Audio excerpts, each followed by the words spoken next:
boy, oh boy, is that took his Tanner Thomas one that I've been dreaming of. That is a badonkadonk right there in Baton Rouge. Huh?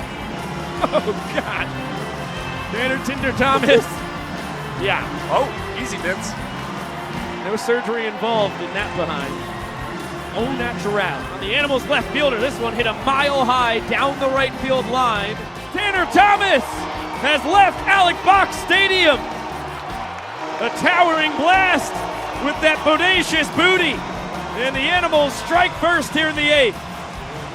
Tanner Thomas making sure to get that rump on every base before coming around to score at home. And would we see a spank train from the Animals? No, but they all fall down. Como se dice party?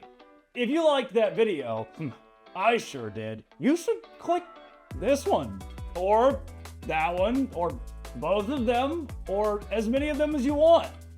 Party on.